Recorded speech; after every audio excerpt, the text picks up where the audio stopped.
Hello, everybody. Sorry I'm a couple of minutes late. I was desperately trying to find this book that I thought would be perfect for tonight. I've had it since Alien first came out. It's the Alien photo novel, which is essentially a graphic novel entirely manufactured from stills from the movie.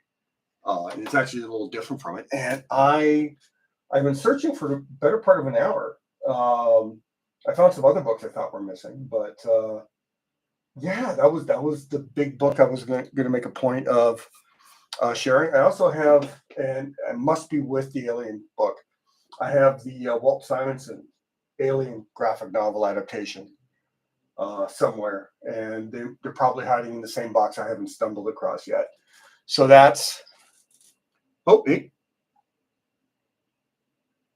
I'm really, really happy that the sound is good. All right, cool. So I did do a little bit more work on Rogue. Not as much. This week's been kind of busy, and I thought I was just clearing things up, and suddenly it looks like I might have a rush cover due this week. So all I did was like the birds, and a little bit more work on her body. Very subtle stuff, but I did finish Scarlet Witch, so I was working out of order, but Scarlet Witch is done. There she is, all her splatterific. Wow, that's really going blurry there. Wow. So yeah, so I really went nuts with the lighting effects. But I'm pretty happy with how this one turned out, and hopefully, when I finish Rogue, hopefully this week, it'll turn out as nicely. So yeah, because I did not have time to work on an Alien piece on Friday when it was Alien Day, I decided, let's do a little Alien piece for this week, and it ended up being a big piece. So I get a big alien. I like the idea that there's a hidden skull inside the head of the alien, so I sketched that a little harder than I should. And part of it is I found some industrial reference and quickly traced it off, and then erased a bunch of stuff so the alien could pop out with some like top-down lighting, so a lot of shadow in water. And if you can see it, there's going to be a human hiding, neck deep in the water over here under like some pipes and stuff. So as soon as I had that idea, it became a big thing. So, well, thanks, Anson. Yeah, I'm pretty happy with how Wanda turned out. At one point, I ended up painting over the logo because it jumped out too much. And now, if I did the entire cover black on all red and then painted out, so I left Scarlet as red and then Witch is white, and I painted out the white. So if I did it on red paper, I think it might have worked. Although it would have been hard to get that splatter effect with the black. But I might have mixed a red paint to match it and then splattered it. But yeah, so I ended up blacking out Scarlet Witch logo, even though I liked it. It was just pulling too much away from the drawing, and it went with that.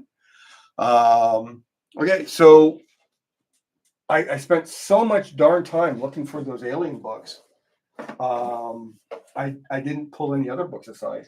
So on a whim, and I think I might have talked about this last year sometime, but it's always a good one to bring it up. I'm continually asked. Let me pull this back a bit, just a bit. Will it stay up here? Oh, feels like I barely moved it. All right, so there's this book. This is always the first drawing book I recommend for people. It's by Jack Ham. He does a really good book on animals. He does a book on cartooning, which covers the basic. Like I've had this one for like forever. I think this was the second version. The first one I had fell completely apart.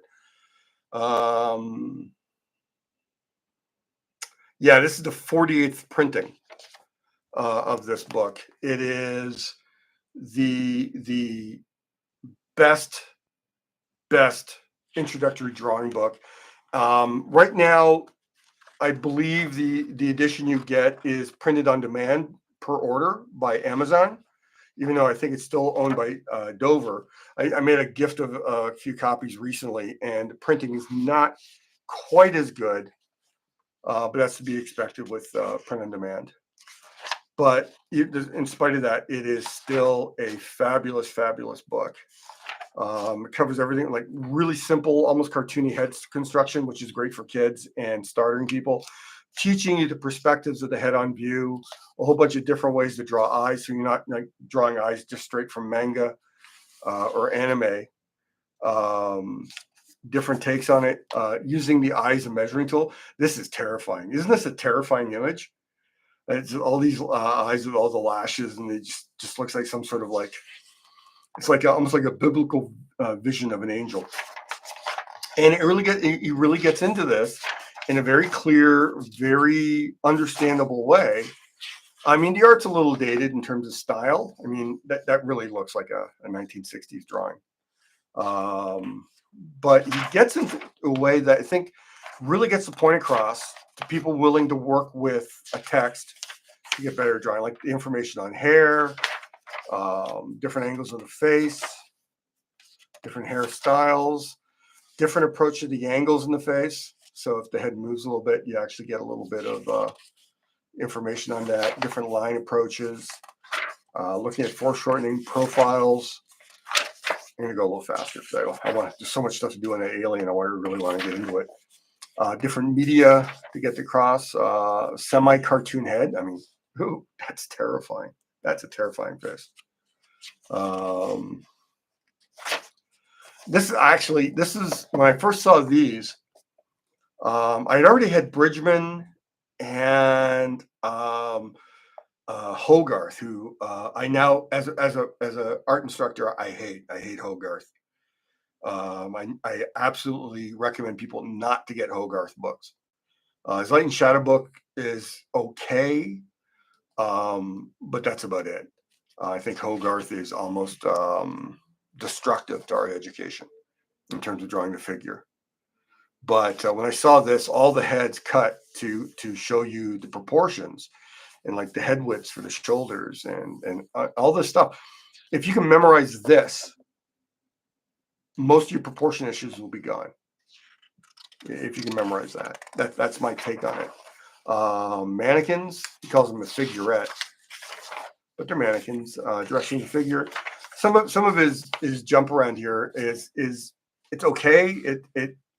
It smacks of showing different ways to achieve the same result in hopes that one will stick, which is not bad. Not bad considering how thin this book is. Overlap lines, studying the figure that way, building your figurette in proportion, probably from reference. Again, different ways to construct the figure. Very much an idea of if you learn how to construct a figure by 7 or 8 different methods, you can combine them and just get better at them. Here's another variation of the figurette, building a figure on top of sketches. I'm gonna go a little fast. More figure work, which is great. Really good figure work. And it's just really hand construction.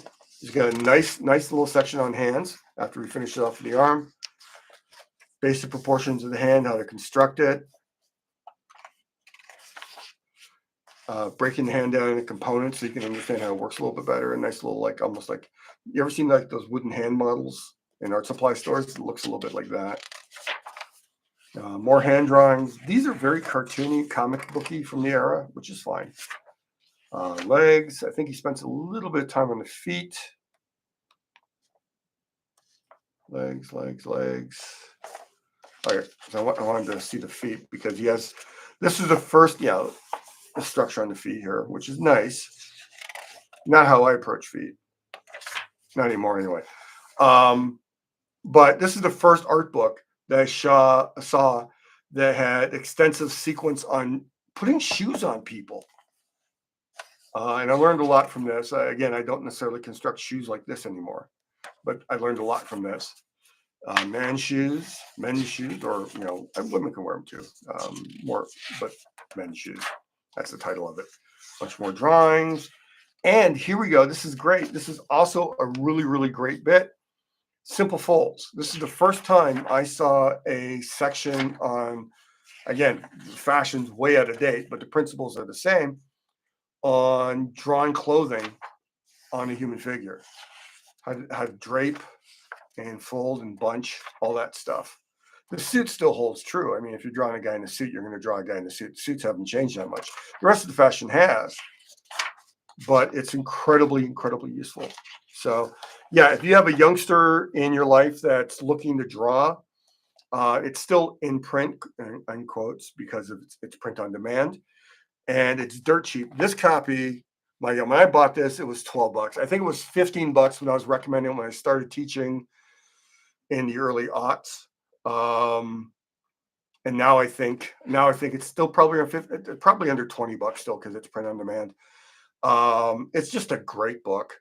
Hopefully this will be the last edition I need to get in my life, because this one's holding up better than the first one. When I was studying from it, it broke down faster. And the print on demand is slightly smaller to suit their presses. But again, I highly, highly recommend this as a very, very good first drawing book for any young artist in your life, or any person who wants to start drawing the figure. Highly recommend it. The other book I wanted to show you guys, because of another book I showed you a while ago, was my Robert McGinnis book. And that one also, I might have lent it to someone. So that might be why I can't find it, which, sucks, because when I started looking for it, I went, wow, I really want to flip through it again, because, I just love that book. But no luck. All right. I'm going to leave it at that in terms of books. I got other stuff I could show, but I want to get into this alien piece. Talk about it. How I'm going to do the lighting. So there's going to be, I didn't include this in the fanning, so there's going to be overhead lighting. The idea that the lighting is, say, here's my fingertip, up about here, right? So it's above the alien, hitting the front edge. So it's going to be casting shadows down its body. There'll be shadows over the water, shadow going back there, ripples in the water. I think I'm going to put like a little light there. So there'll be like a light coming down, and it'll get the face here in the background with some nice profile light.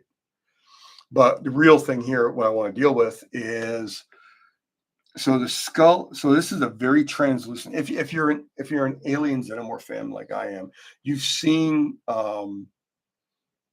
the production development where this lid on the Xenomorph's head is like almost like a translucent plastic. The idea that there's some sort of fluid in there, and there's a human-like skull trapped in there, which is part of its stealing genetics from its victim. So if I have a highlight here, there's going to be shadows like this. I mean, that implies slight shadow points here.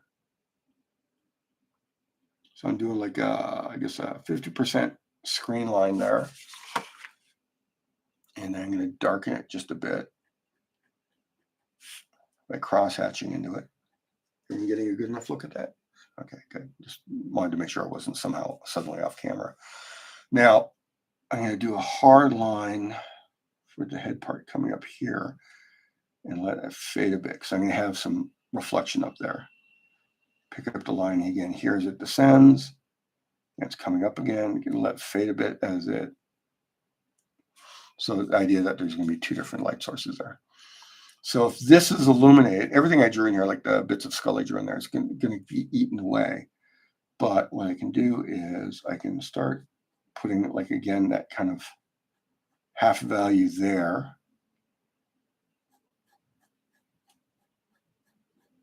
Put it over the eyes. If the sight's coming from there, the side plane of the alien's head's also going to be in a bit of shadow.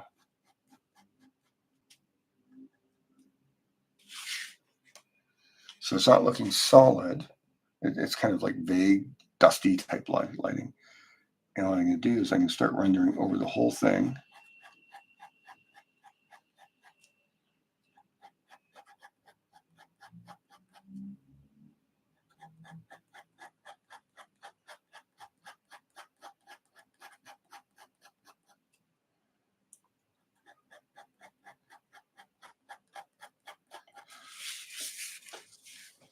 See how it starts disappearing in there? It's still there, but it kind of like starts disappearing. Now I want kind of like a curved line coming from here. I'm using the 005 to get really, really fine lines in my cross hatching here.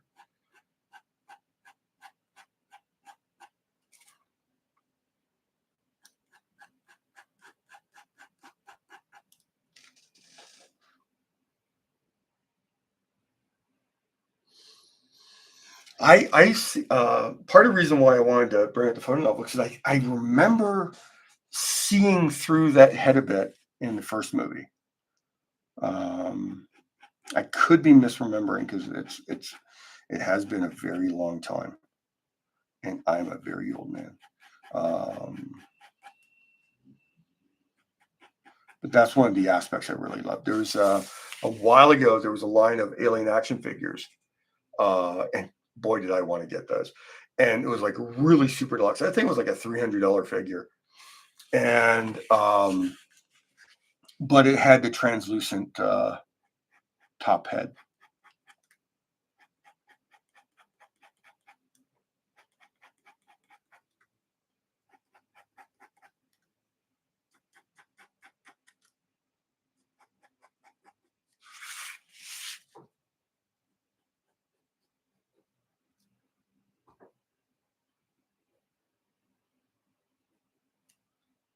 Really bothers me that I couldn't find the books, especially the Simonson, because it was published by Heavy Metal back when they're doing graphic novels. And I think, honestly, yeah, I think my copy might be a little rough, but I think this thing is stupidly valuable in the collector market.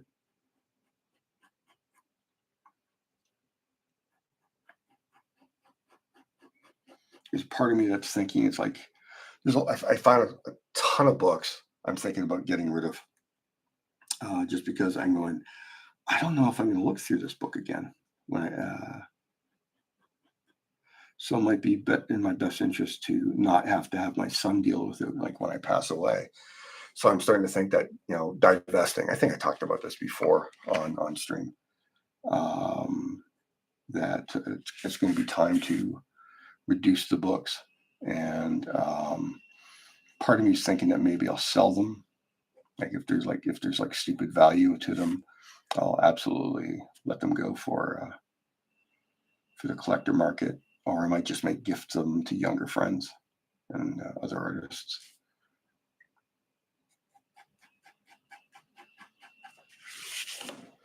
See, that still reads, I think, like the top part of the alien head shape. So the skull is like just in there is like a little bit of a subtle detail.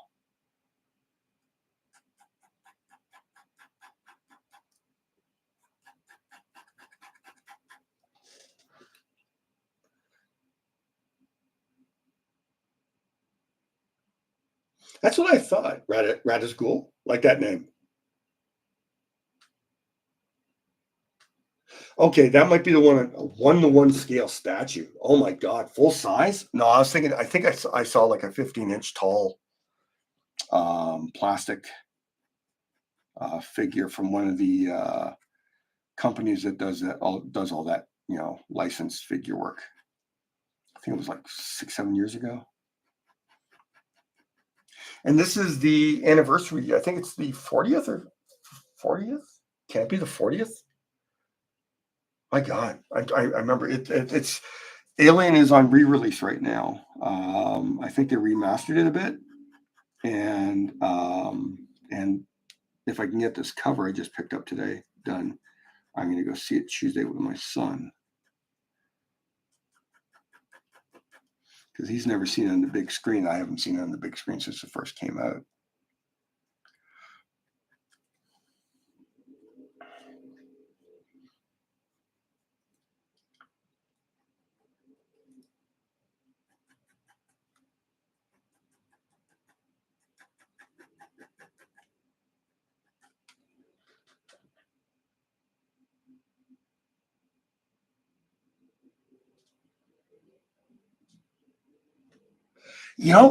I think when I bought my TV almost 10 years ago. It wasn't. It was actually a Boxing Day sale, so I think it was a couple of years old when I like in terms of being on the market when I bought it. And I've been contemplating getting one of those Ultra HD TVs because it looks like that's what everyone's making now. Um, and I realized there's only a few movies I'd want to see in Ultra HD, and most of them are like they have to be remastered for the Ultra HD, like Aliens, Blade Runner, the usuals. The ones I have in like I had in VHS, and then I had in DVD, and now I have in Blu-ray. The movies I buy in every format. Um,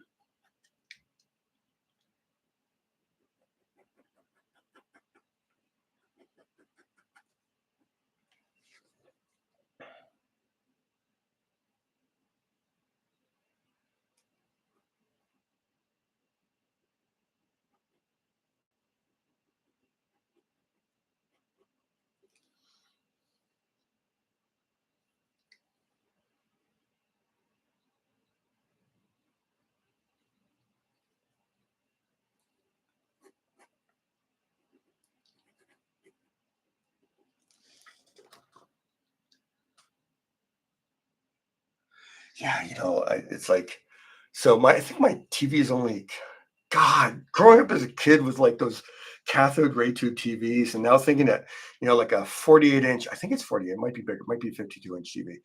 Isn't big. You just wrap your head around the fact that you don't need three people to move a TV of any size around your apartment because they weigh like 300 pounds. They're like stupidly light and stupidly flat, and the quality is insane. And it's like when they first come out, I go, "Oh, who needs that?" And then after a little while of watching, seeing it, and you kind of go, "Yeah, I guess I need that."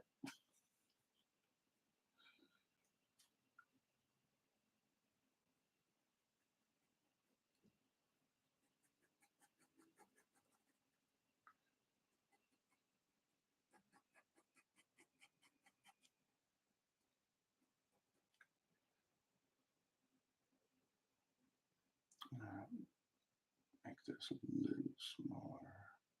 Just want more of a highlight coming off of that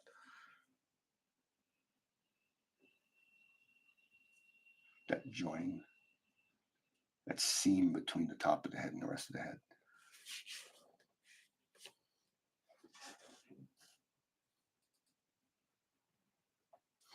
I know. I remember when I was a kid and we were supposed to be amazed by the little micro TVs.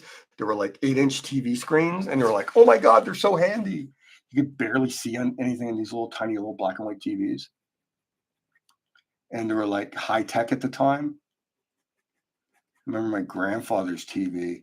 He was the cinephile that got me going, and he had a good union job, so he had money. Uh, they would always have a good TV, and for the longest time in Winnipeg, he kind of stopped buying TVs after a while, just because the last CRT TV he bought was like so state of the art. I think he spent like $2,500 on it in like 1979 dollars. It was huge. It was like a 36-inch TV, I think, or 34-inch TV. Had a massive cabinet, amazing speakers. Um, you would put on some like music channels back in the day, like Lawrence Welk and stuff. And at the time, I had no stomach for Lawrence Welk, but I couldn't get over how good the sound was. I mean, you could literally hear inflections in the voice from broadcast quality. It was cool, man. What I might do here is I might over render. There's like a shiny wetness to the xenomorphs. So what I might do is I might do a little bit of over rendering areas I wanted to read as visually black, and then use white paint to pull a highlight out.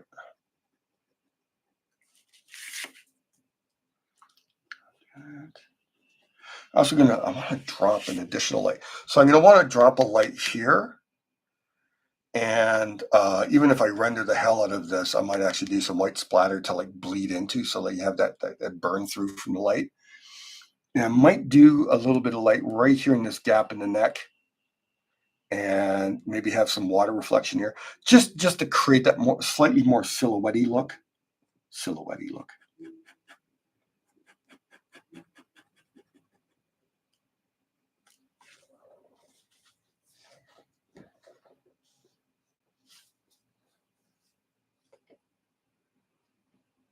Oh, then I have to buy the Ultra HD Blade Runner, don't I?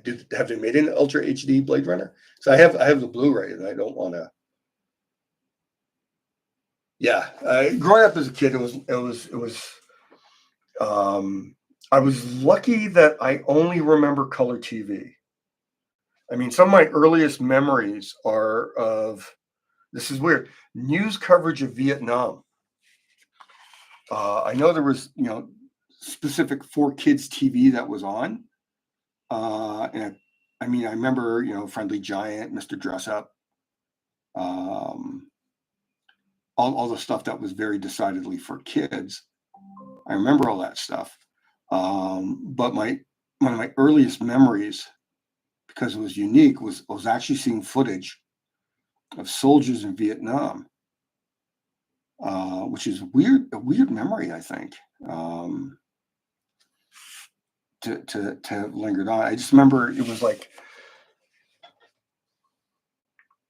I mean, because I'm born in 68, so Vietnam was winding down by 73, 74. And so I'd be like, under 5, I'd be understanding things, but I think that's my first visual where I had no other context. And then rapidly Vietnam was out of the news. And so it was kind of a weird thing when I was like 7 or 8, and I stumbled across an old newspaper, my grandparents' basement. I spent a lot of time with my grandparents. And there was a story about Vietnam, and I was like, I weirdly put 2 and 2 together. It's like, oh, that's the war I remember on the TV. It's strange little bit of nostalgia there.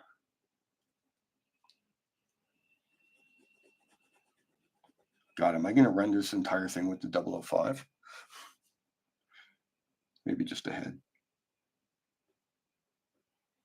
I'm going to make the inner teeth something you think you see, but don't necessarily see. I just want to imply them, so the regular teeth pop out a bit more.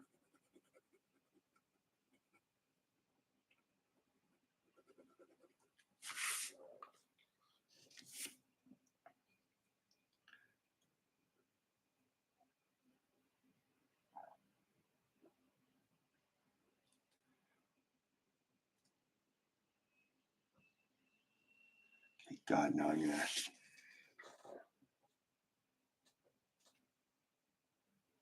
Fire hoses? Wow. Yeah. It was, I don't think I got to see Twilight Zone until I was 9 or 10. I was always a genre kid. My stepfather got really pissed at me for reading like fantasy novels, like The Lion, the Witch, and the Wardrobe. Before I was 12, before he bailed on us.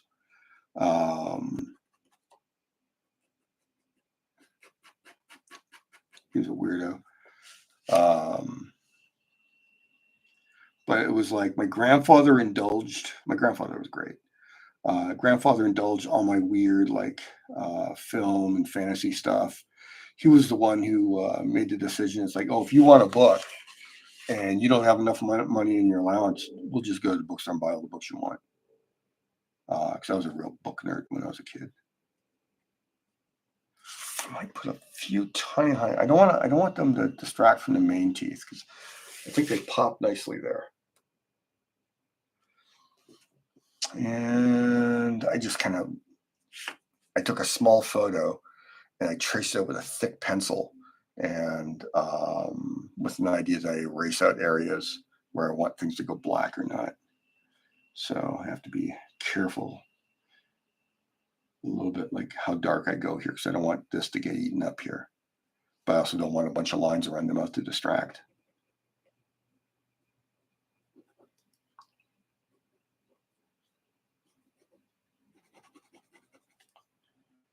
think I'm gonna have to go blacker, darker in the neck here.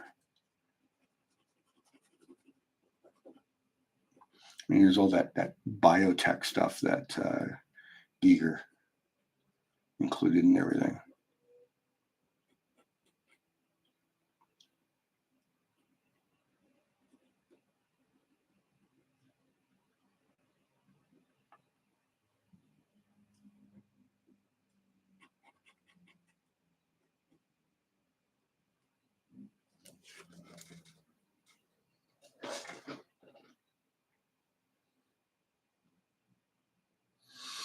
Do I like Todd McFarlane art?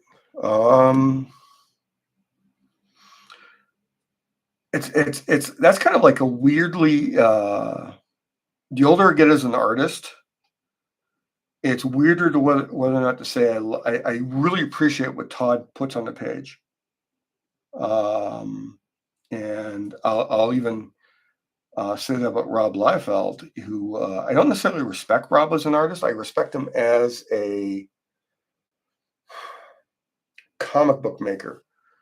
Whereas I think I have a certain amount more respect for Todd McFarlane as an artist, but also he's more of a comic book maker than an artist, if that makes sense. There's certain things that Todd brought to the comic page that wowed me like crazy in my early years. I really understood where the fan appeal was, and I bought a bunch of his comics. I even bought the early Spawns because I thought they were entertaining as hell. But he's not an artist I look up to in terms of like how I draw. So it's hard to say.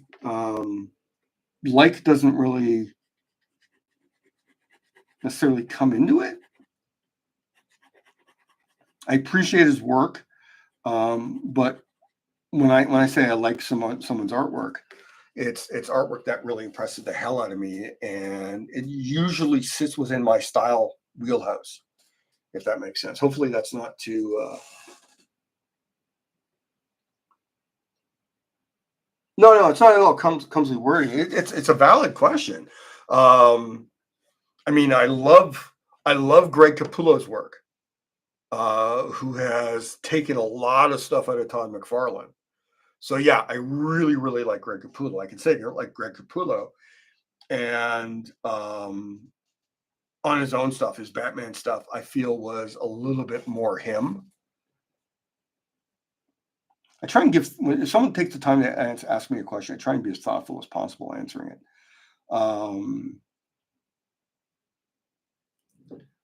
I think that's important.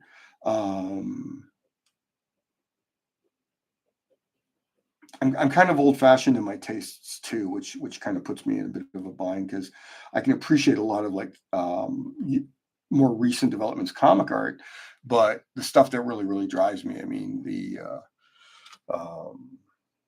Bernie Wright's and Neil Adams studio group. I got the studio. Have you guys ever seen the studio? The infamous art book that contained the work of Bernie Wrightson, Michael Kaluta, Jeffrey Jones, and Barry Windsor Smith. I know it's been out of print forever, but it's like everyone's like raving about that book so many times when they talk about early comic art. So I can what I can do next week, if you guys are interested, I can pull my copy out and use that for the book portion of the show. Yeah, it looks like I'm going to render this entire alien with my finest pen. Probably not a good idea.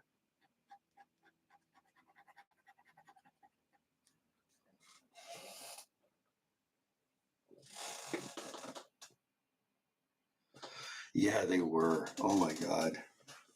And the weird thing is there was a bunch of people who tried to make their own studio. I'm not sure what the hell I was doing drawing the shoulder like this. So I think I'm just gonna put some shapes down and hope I don't render it wrong. I think I just drew the ball joint with a deltoid and hoped I would figure it out when I came down to doing it. Sometimes you're just flying by the seat of your pants, man. You know what? Actually, I don't think the jaw separates from the shoulder. I think the idea was for me to draw the shoulder here and then let them merge a bit. I'll go with a little white paint there later. Maybe I'll even do some of that drool. If I go dark here, because that looks like a nice spot for some dark there. So if I have some background pipes coming down, some studio structure, a little bit of that. Sketching some sort of bar there. So I can go dark there. And then I can like let that merge a bit. I'm mumbling to myself. I'm thinking while I'm drawing. So aliens are stupidly super drooly. So what I can do is I can let this go really dark back here. Crosshatch into it so it becomes more of a background shape. Now I can do some like that drooling, gruely stuff. And the alien coming down through, like, so I have a dark spot for that spit to show up. So the water's going to come like that. So we bring this pipe right down to here, and I'll do this.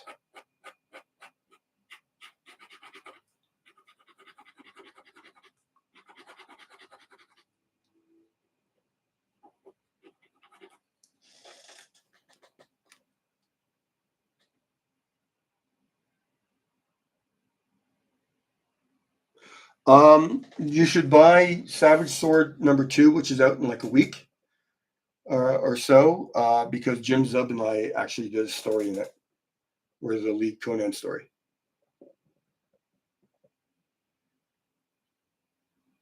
I think it's either this Wednesday or next Wednesday. I know I'm committed to do, I think the first weekend of May. I'm going to do a Conan live stream, draw young Conan from the Shadow Tower of the Elephant era. I'm probably not going to draw yet Kasha, but I have an idea for, like, because Conan was a thief in that era, and he was like running around the rooftops of the city. So I'm thinking of trying to come up with something cool where Conan, young Conan's about to break in or escaping from some guards or something after robbing someplace. So that's what I'm thinking. I might come up with a better idea before then, but that's what I got right now so far. And I think you have to blame Anson for that. He kept throwing Conan at me, and I do have to draw Conan when the book comes out, because I think that's just good PR and smart. Rad if I think I put the link in the underneath the video. There's a link to my shop. You can actually see the first 4 pages from that issue.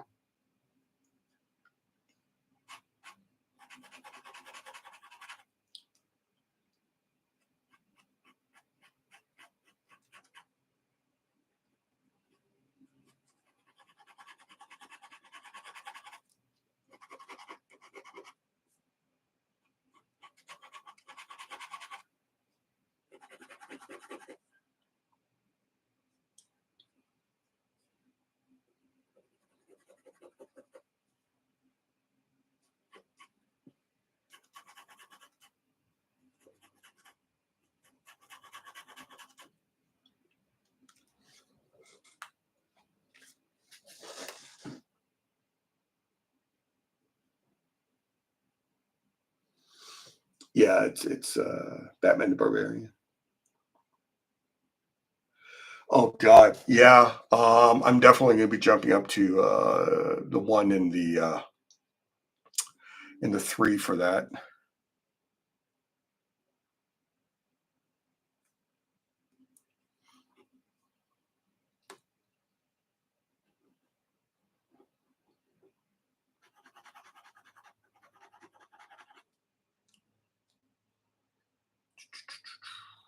I also want to imply some of the shine coming out here, so I'm going to do a few things to remind myself when I come back to this, so I don't forget and screw that up.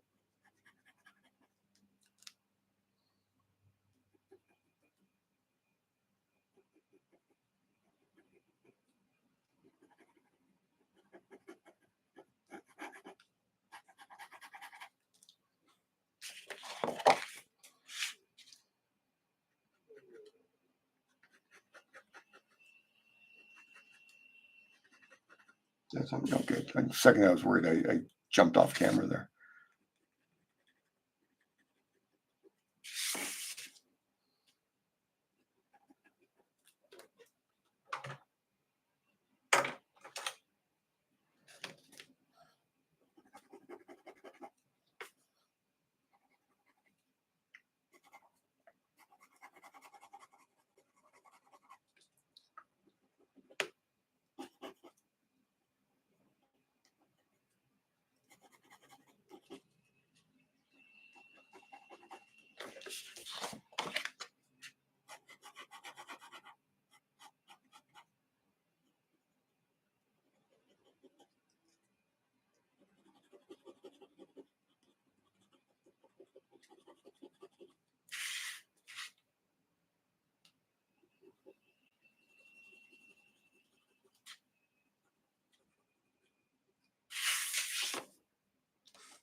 Yeah, there's hey Jim, how you doing? Um, yeah, there's something about dropping a solid black anywhere. So I'm gonna have a light coming there, so I can do solid black up here along this pipeline coming up there. So I can do like I hate to say it, but like bullshit thick line work like this, and suddenly, say pipe,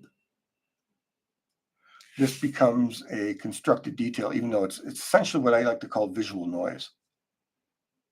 Like you're seeing, there's nothing drawn there. Like I really just sketched off. There's like an industrial wheel here, and I just sketched off the verticals and some pipes. Paid more attention to these pipes because I knew I was going to keep them. And then I was just going to make up a ton of stuff and then render over it with the idea that I think I can go boop, boop. That noise will read as hardware after I ink over it with finer lines. I just have to make sure I leave what looks like visual information buried. So that wire is going to come down to there. So I'm going to do a black spot there. See that? Okay, good. Yeah, if I can finish this area on stream, because we're already at almost 10 to 8, and I want to go for like at least another 40 minutes. If I can finish this so you can actually see what I'm doing in terms of values with the head and everything. Let me get the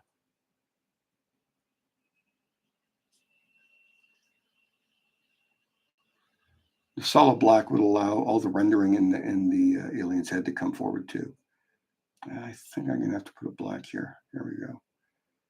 And I'm gonna put some black in its mouth. Maybe a little bit black here. Oh, if people were wondering, I think it was in the Scarlet Witch one, I actually posted a link to this Kuretake Sable brush pen. So this is actually real sable fibers on this brush pen. Someone had asked about it, and I put it there. I felt that was safer. So it's in the description of one of my videos. I'm pretty sure it's the Scarlet Witch one.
Yeah, I use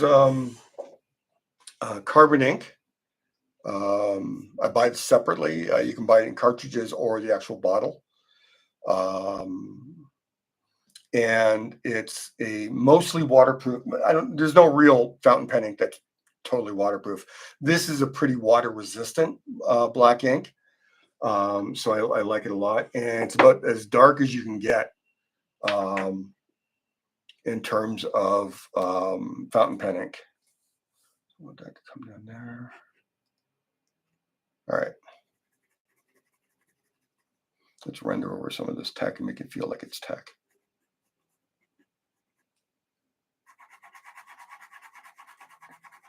Part of that will involve me going back in after and pulling out some highlights of stuff that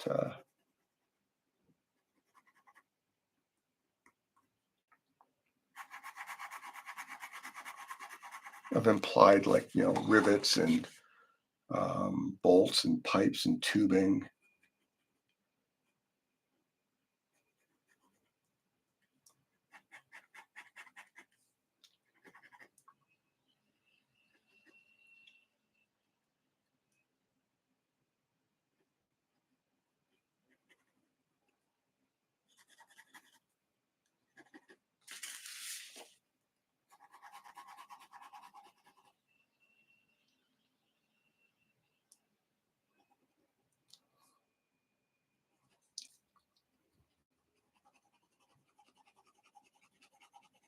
Where this is a smaller piece, I'd probably be using rubber stamps to get this out a bit more. And add that texture, push everything down, and pull the whites out.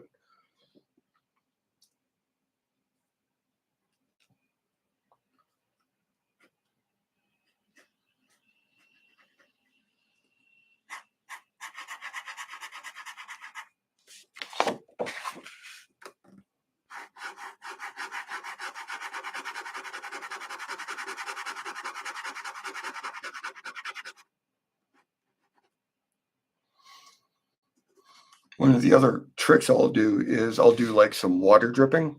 And when this is done, the foreground, there's these pipes, so I'm gonna have like vertical drips, almost like it's lightly raining. Um, I would never put Speedball Super Black in a fountain pen or a brush pen. I would only use it with a real brush. Um, it's I find that Super Black is too hard to clean out of a brush. Oops, sorry. Um, I I do use Super Black, and what I generally do is I refill an old ink bottle and I put a piece of gauze or thin tissue over it and let the smaller bottle sit for a couple days before I start digging into it. I usually have two bottles on the run at a time. So I have one that's drying over there, but I don't want to move it. And I let it dehydrate for 2-3 days, and that just thickens it up a bit. So I get a nice thicker, darker ink. I don't do it with the whole bottle because apparently the small opening at the top doesn't break down to the whole ink. So I dehydrate smaller batches of this ink. Um, I like it a lot. It's great with the brush. Yeah, Jughead would have been easier, but I'm enjoying the challenge of this piece. Um, and I think that's a good way to go. Enjoy the challenges when you find the right one that works for you.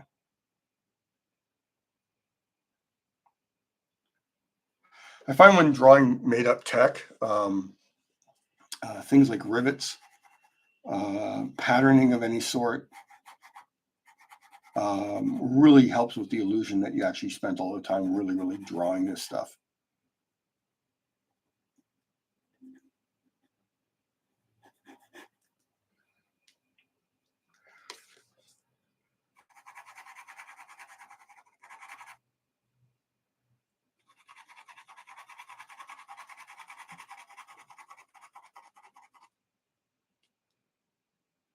go right in there.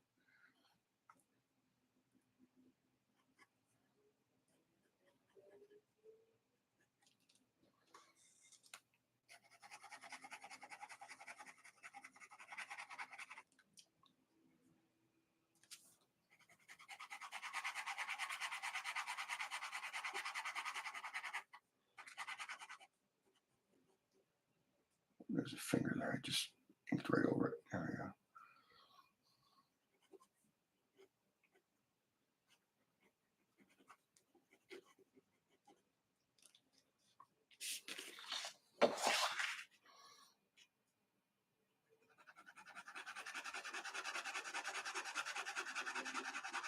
It's gonna be a very dark piece. I'm gonna be working on this. Will be my morning.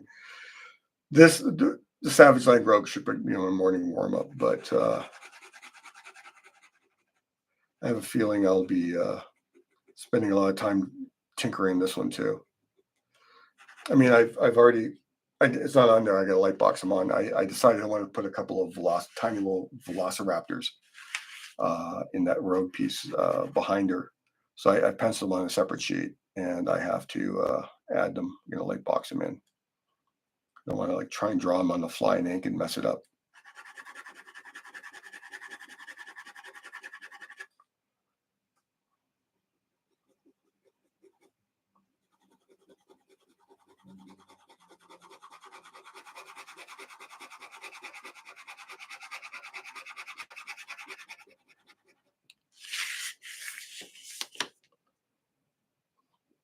And sometimes you're too loose.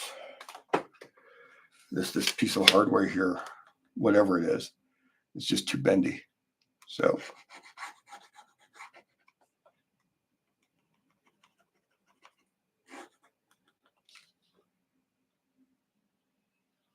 line go like that. Let me.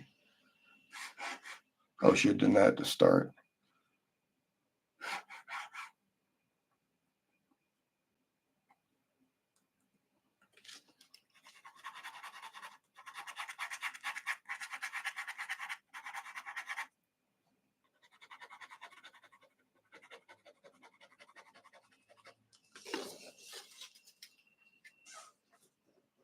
So you can see I got a couple of flares off there. I think the back one should be smaller. It's too big.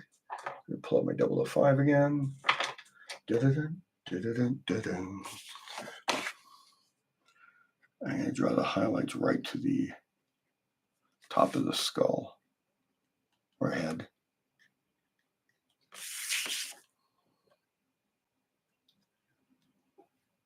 Draw some of that line back in there. Yeah, that feels to me like it's yeah, if I get some went nice and dark there. If I get some drool coming out of his teeth here, that'll work. The tricky thing here is I know I'm going to do some line work in the upper corner here. So I'm going to have a light source coming in here. So this is going to faint out. I'm going to probably do a semicircle.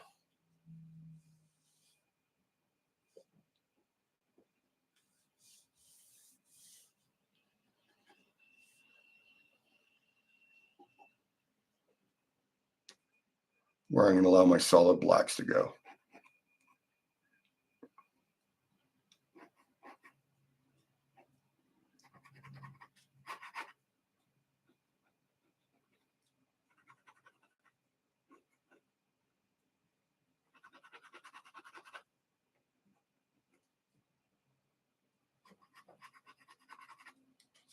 And so all the lines are going to radiate in towards or you're going to point towards a light source here.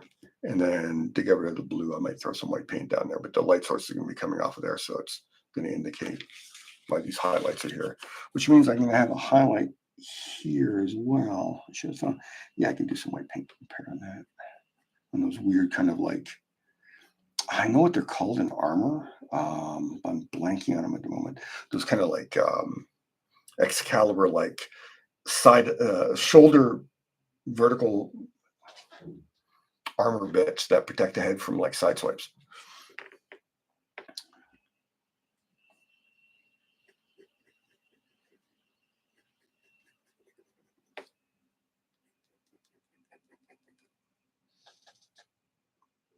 Thanks, Walrus.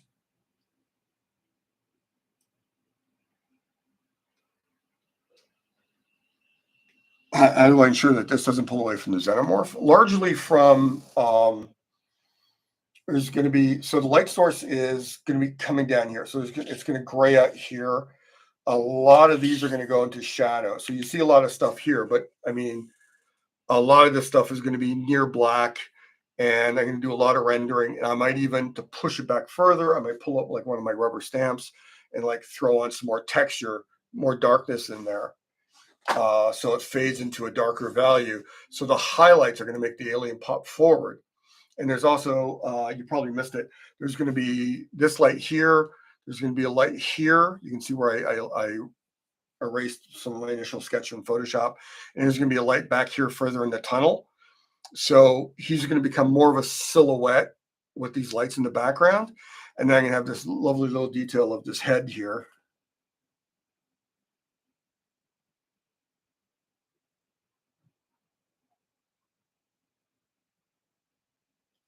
Hiding.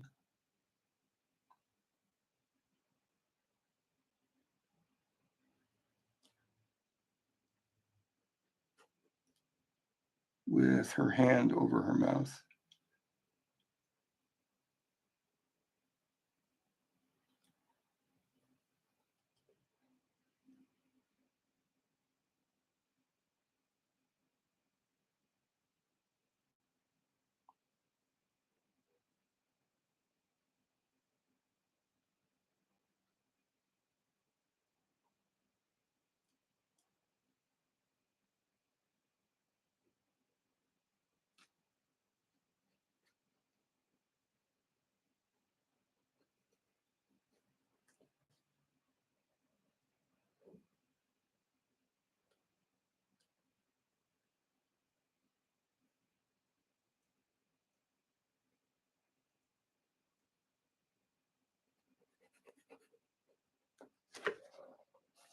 So I think that'll pop.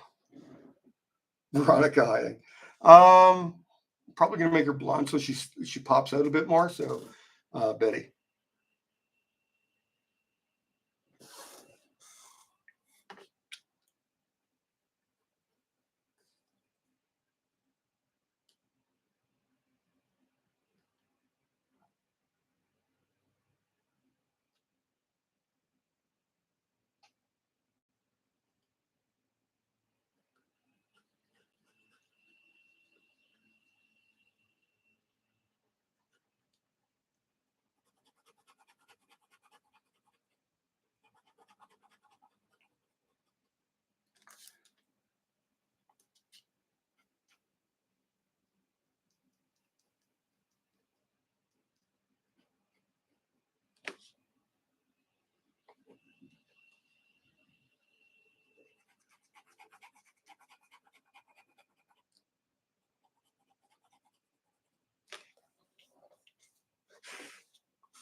I think I'm probably going to white paint out some hair coming floating into the water a bit.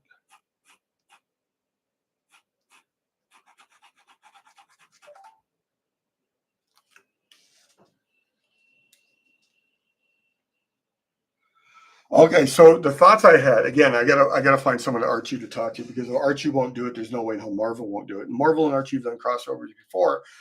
So I think in order of approaching people, Archie's the right people to approach. So my take on it would be, it's like a alternate reality Archie comic where all the kids are students on a high school on a space station, and that's when the aliens get on board. And so there would be like the chocolate shop and um, Veronica's dad and Reggie and Moose um, are all there. Um, and I'm trying to think. I think I'd probably want to do Sabrina, but make her an android. Or and is it Sven is the janitor, the bald janitor with the massive mustache? I kind of want him to be like one of the heroic figures who ends up like fighting him. But at the end of the day, it's like I probably want Veronica because she looks like Sigourney Weaver. I'd want Veronica to be the last one alive, and she manages to make it to the Riverdale space station escape pod, and so she has to go through the whole Sigourney thing. I don't know if I'll draw her in like her tiny little tidy whitey underwear, which did a lot for my adolescent sexuality in terms of what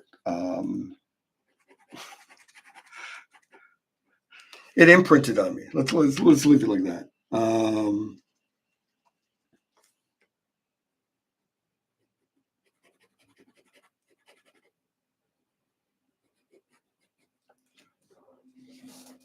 So I think there would be it would have to be more than one alien because I'd want the caretaker, the janitor, to go out taking one out. I think that would just be great. Um, yeah, I did. I did. Actually, you put a couple of the ones that they previewed. I put them on my art shop too.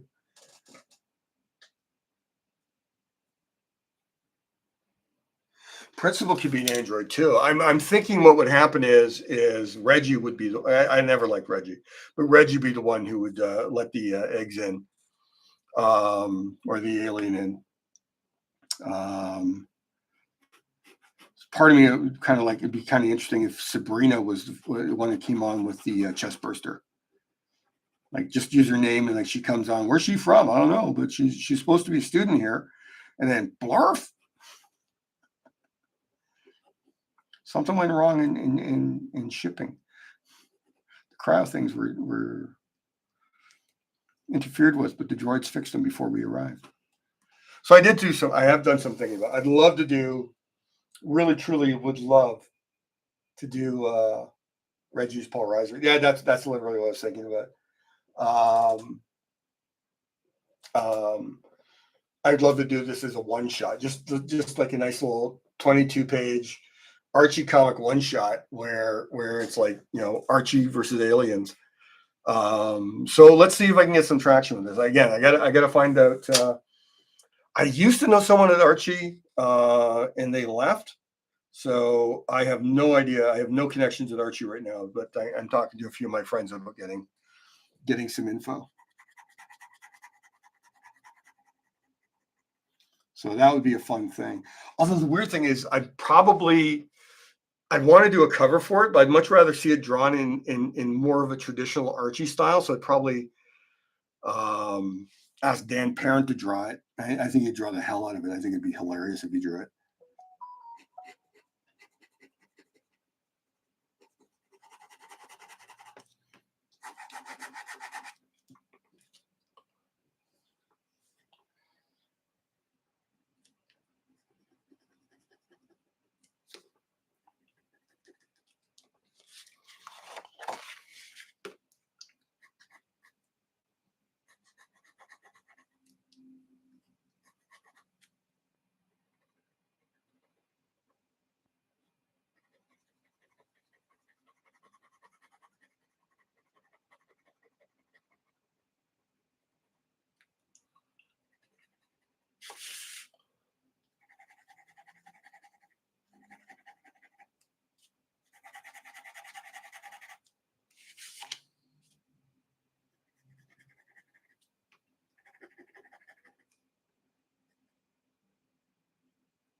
The other thing I'd like to do, there's still in me, I'd like to do Red Sonja one shot, write and draw it.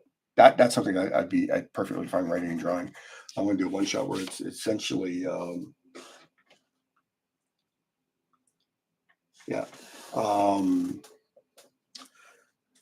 basically John Wick with Red Sonja, where she's trapped in the city, she has to get out. I think that would be super fun. I don't know if they can afford me. That's a weird thing to say. No, it's not a brag. It's just the reality of the situation. But it's something I could make the time for, even if they slightly undercut my rates.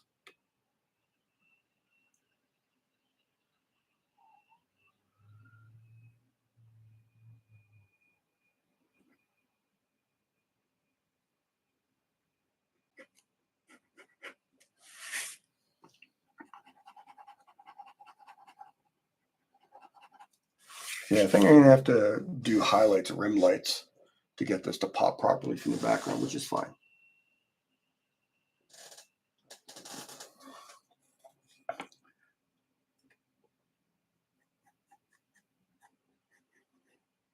Do a rim through here.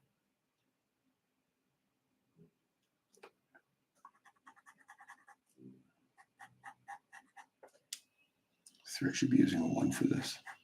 I can get that final line here, but the 1 would do it better. I just want to be able to go dark though under the side here. Go really dark here.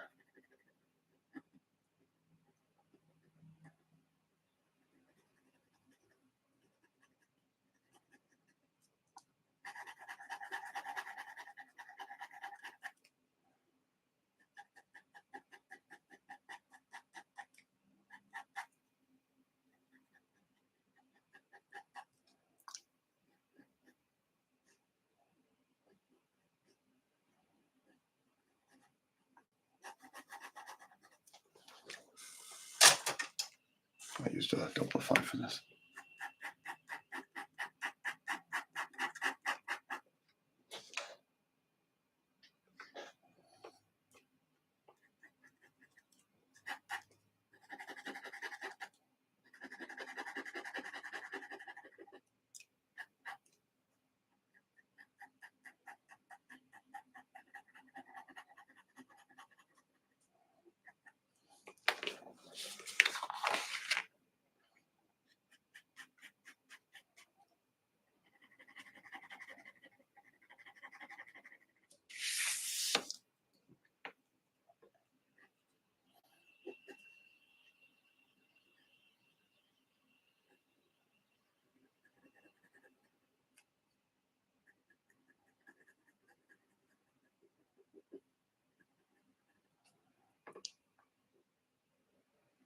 I think those back vents on the aliens are so freaking cool.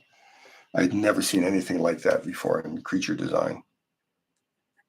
I don't know what they do. Like those 4 tubes shooting out of the back of the Xeno's back. That was good English there. But they look so cool.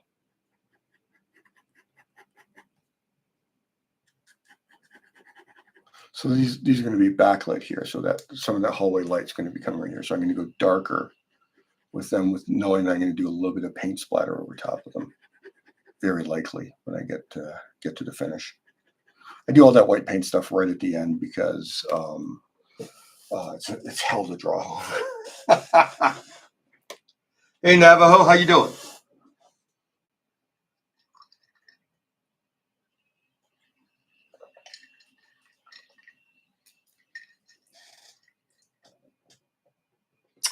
It is 8:14 my time. I'm going for about another 15 minutes on this. So you missed the bulk of the stream, but not all of it. So you made it in time to catch something.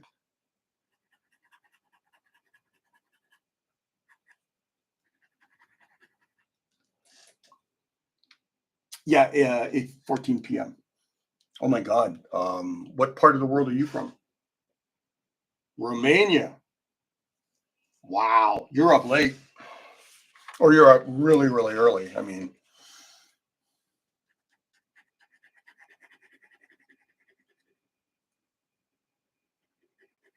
unless you're a vampire, then you're just up all night anyway. I mean, Romania has a history.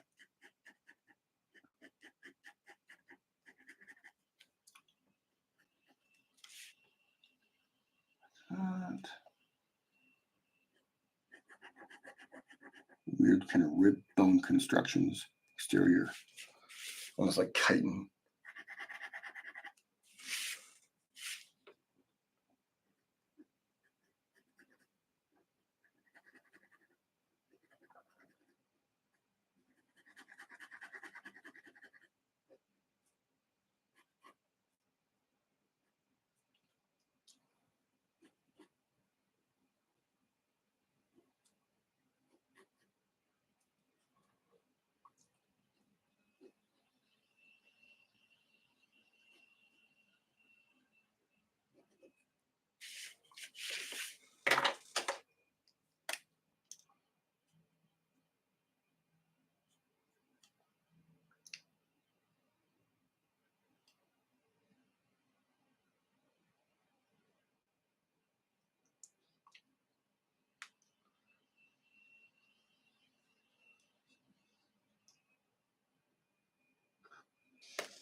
Thank you.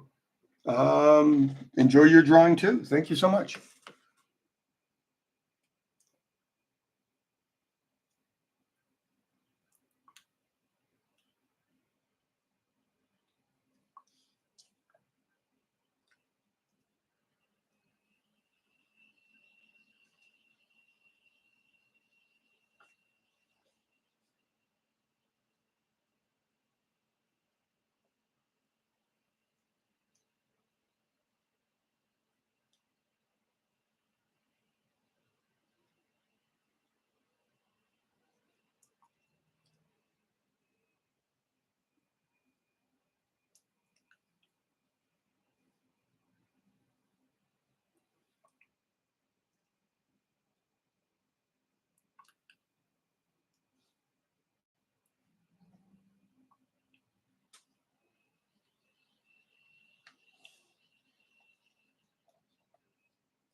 So I'm going to double check the release date. So next Sunday might be Conan night.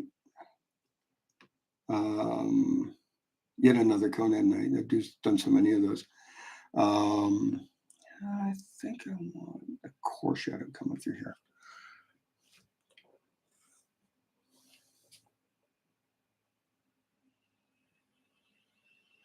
If not, I might do Moon Knight because that was the intent of what I was going to do this week until I realized, I was missing out on Alien Day, which, just wouldn't do.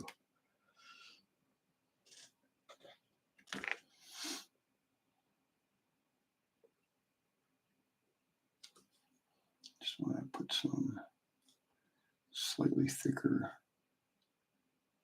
They don't have to be pretty. They just need to be a little mildly tapered and they'll do the job. Start with a 3. That's a 4. Just a 3. Just a 3. All right, cool.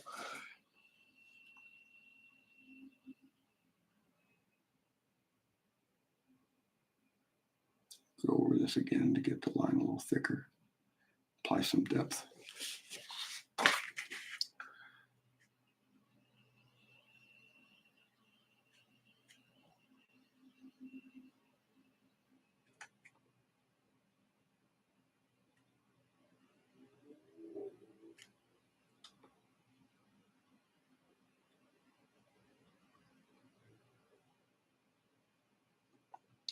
I don't think we talked about. I mean, we talked about Shogun.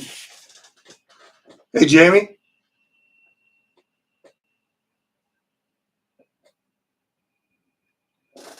I find inking and penciling very different because I can erase pencil.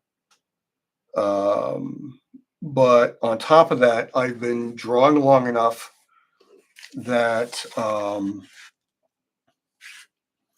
I already think through a lot of my inking on my drawing in the ink.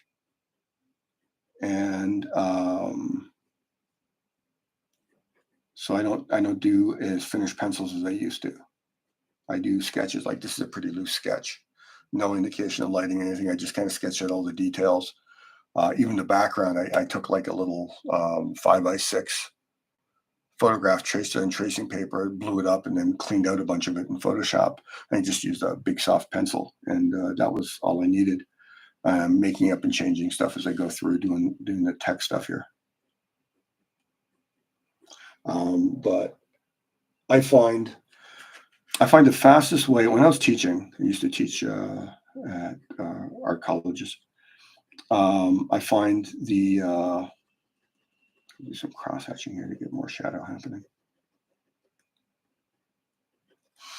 I find that drawing straight in ink, like when I'm like sketching for like planning stuff, drawing with a marker or a pen, just forces me to be more mindful and more deliberate in my choices when I'm laying down a line. So I find that pencils are a great starting tool and a great tool when you need to get things right eventually. But I find that drawing in ink forces you to be a more deliberate and stronger, and makes you a stronger artist over time.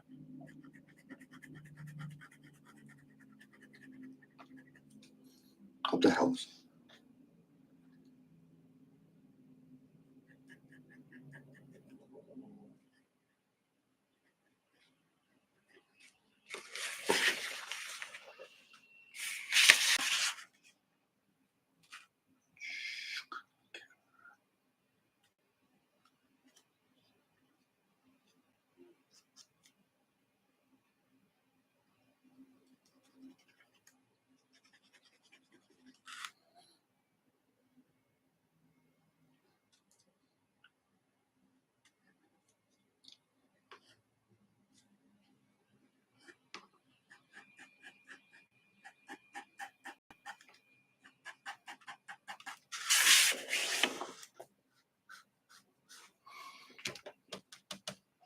Those are too open, but I want that texture. So what I'm going to do is cross hatch across it very quickly, which thins out the line.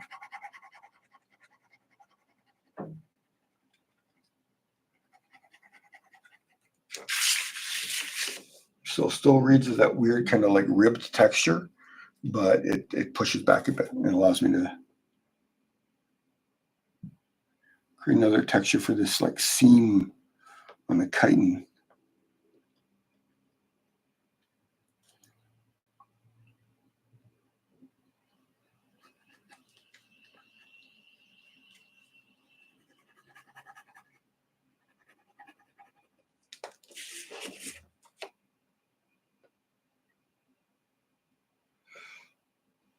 Thank you, Jamie. Yeah, I'm a little inner retentive when it comes to inking. I just love lots of lines. My influences are Neil Adams, inked by Dick Giordano, Bernie Wrightson, primarily Frankenstein, Joseph Clement Call, the classic illustrator, Bill Sienkiewicz, Dave McKean. Like lines. I mean, if there's a limited number of lines you're allowed to use in your life, I'd probably be done by now. Cons, I have a thing I've been developing for a while to do online artist alleys, and so to get that started, I put all my other con plans on hold. Like I was offered a backup table at TCAF, which is a con I've wanted to do for a long time. I think it was an apology because they didn't realize I was actually a pro when they offered me a backup initially. We can give you a table now. I'd love to do TCAF at some time, but maybe next year. So no con plans this year, which is the plan. Hopefully the online thing takes off, and then I'll be a lot more selective with the conventions I do after, because then I got this wonderful little project I started up doing conventions online. I found that so few serious art buyers and art fans. Oh, I'd love to go to Dublin. Oh my God. Um, there's a Comic-Con in Dublin. I assume we're to Ireland. I'd love to go to Ireland. I'd love to go there, like stay longer and like draw and paint while I'm out there. Yeah, so my con life would be, exciting locations, as opposed to like, using cons as a way to earn a living, which unfortunately a lot of artists have to do.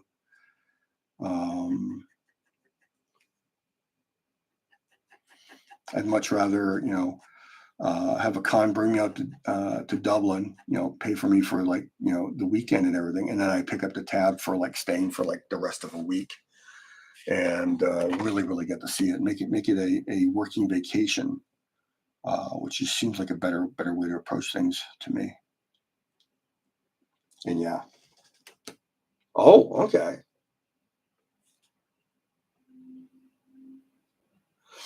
Yeah, so not to give too much away, but what we're going to do is we're just going to have like 4 artists host a specific shop that will carry, um, for buying con sketches or sketchbooks or prints.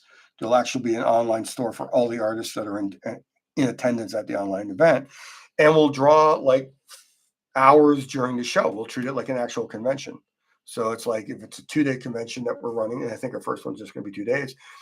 The 4 of us would be there for like 8 to 10 hours. There'd be a moderator, so like communication, no one would get lost in the shuffle. And you wanted to buy it, like, and then you would have you wouldn't just be limited to the one artist, like just buying my work. I did a thing last year during C2E2 called C2E2 at home, which was like my test of if it would work, and it was, I thought, wildly successful just for like just me. And 2 things from it, I realized, yeah, we can do this, but I don't want it to be just me. It has to be other people involved. Just so it's like, because my throat was done by the end of that weekend, because I ran it the exact hours of C2E2. So I opened when C2E2 opened, and I closed when C2E2 closed. I don't know why I did it. I just, because I called it C2E2 at home, I think. And it's a fun. I want to make it a regular thing. But I brought a partner, so hopefully we'll get that started soon. We have dates, but we're not ready to announce. In fact, I think we're supposed to have a meeting today, but didn't really reach out to me. Yeah, I'll be promoting the hell out of it, especially as when we get a firm date. I'm going to probably make an announcement. Apparently, I'm supposed to make some sort of like opening and closing card for YouTube videos. Clearly, I'm not a professional at this. Although I broke 600 followers or subscribers. What's the term for YouTube? I'm not quite sure. But I broke 600, which is pretty awesome. I'm pretty excited. But yeah, I'll be posting about it. And if the first one's successful, we're probably going to do them every 2 to 3 months. And get a bunch of my friends, guests, talking about their artwork and stuff. And we also have like some other ideas to make it more like a convention experience from at home. So, I mean, we'd have things like panels. So like you have the artist draw for like 4 hours in the morning, take like an hour and a half break. And for that hour and a half, there'd be a live panel on the same stream. So it'd be a constant stream at the same site for 2-3 days. So I'm pretty excited about the idea, even though, of course it's my idea. So of course I'm excited.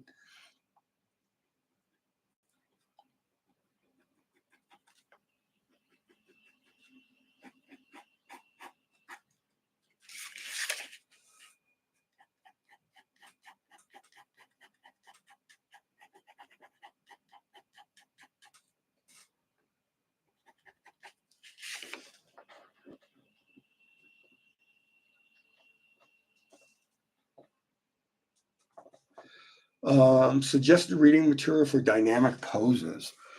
Um, honestly, um, for fighting poses, I will watch MMA fights on YouTube. Because you can pause them. I find that's really good for actual physical fight. You really get to see how the body moves. I think John Bashima, another big influence of mine, uh, used to draw boxers. I think he actually went to the boxing ring, drew him live, which would be amazing. I'd love to go to an MMA gym where they're training and just do studies of the fighters while they're fighting. I think it would creep them out though. Yeah, I think that's a great. Once you got your mannequin down, so you understand like the type of work your figure construction is consistent enough that you can do things really quickly on the fly. Then you can actually take quick studies, quick gestural studies you do from live fighters, and reinterpret them because you've seen it. You've taken a little mental snapshot by studying it in gesture live, and then you can recreate that um, with a mannequin in your sketchbook or on a pad of paper, and you will learn a lot about anatomy doing that.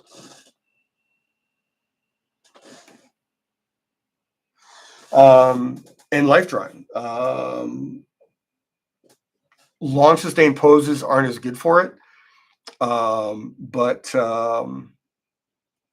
gestures. If you can find like a nearby place that does life drawing on a regular basis, go there, especially for gesture nights, and you'll get to draw a lot of figures fast. And being able to capture that essence of movement is so fundamental.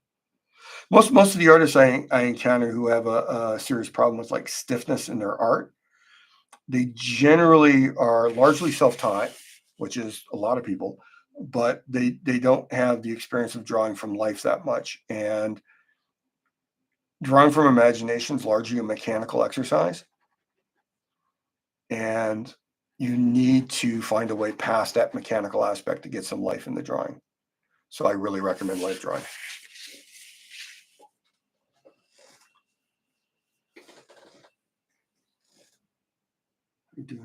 Wow, it's 8:30 already. You know what? I'm going to just finish inking around this thumb.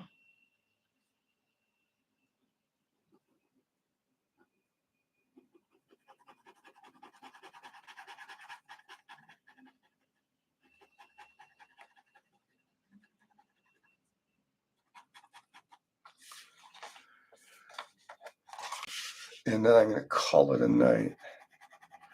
So while I'm working on the last few things I'm going to work on for tonight's stream, please subscribe and like.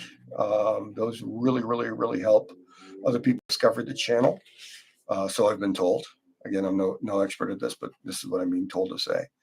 So like and subscribe so you get notified what I'm doing, even though I always do it 7 p.m. Eastern. You'll also get notifications when I'm gonna start doing some art book and art materials recommendations, reviews, and demonstrations. And so you'll get get notified when I put those up. I realized it's like I have all this additional stuff I could talk about that would just interrupt the drawing. So I should probably do like short little videos, like just little phone camera videos, and get that stuff out there. Say, hey, look at this book. This book's great. You should really use this book. Get this book. Get this book. I don't get anything out of it. Apparently, there's Amazon links you can put up, but I don't know anything about that yet. Maybe I will. But also talking about other materials, like I'll talk about my pens. I'll probably do a video about my pens and why I use them. These are liquid ink ballpoints, and I love these. I also love Rotring Tiki Graphics. They're liquid ink felt markers. They don't last as long as the Odo. The tip gives out, especially in the super, like the 01 here, gives out really fast, but you get a little bit more flex in the line. So I like those. So those are my primary line tools. do stuff like that.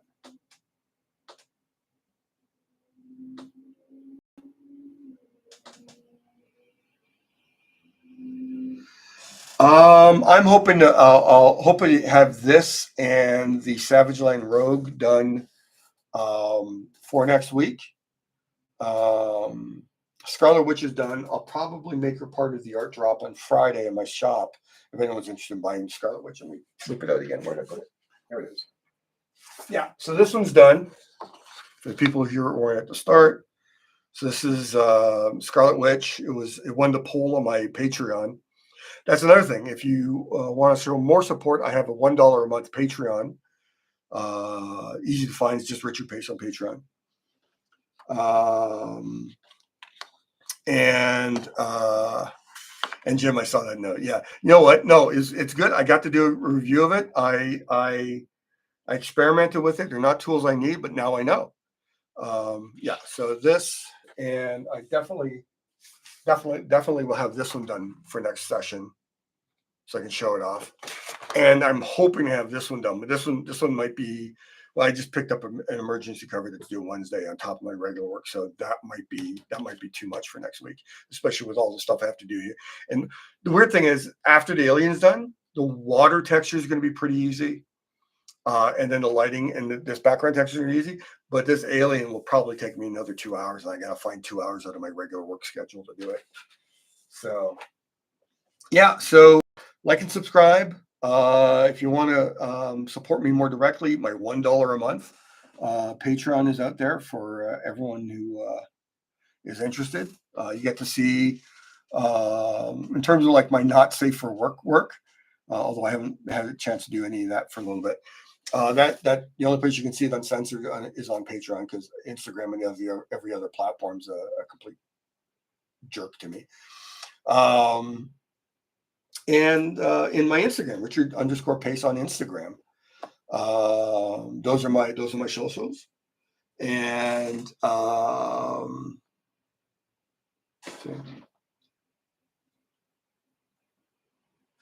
yeah, I get really like, I'm really restraining how much I spin the art paper around. So I don't think I'm ready to do time lapses start to finish of big pieces. I could see myself doing a time lapse of a smaller piece, and I might do that. That does sound like easy content, but I don't really have a lot of opportunities to do smaller pieces these days. So it'd have to be totally like this was supposed to be on a 9x12 piece, and it's 11x17. Just because I fell in love with the big idea, image idea. So yeah, okay. Next week, maybe Conan. If not Conan, Moon Knight, unless some other anniversary shows up this week and I completely forgot about it. Next week, 7 p.m. Eastern Standard Time, same channel here. And I want you all to have an amazing week, and hope to see as many of you back next week, if not all of you. And have a great night. Thanks for showing up.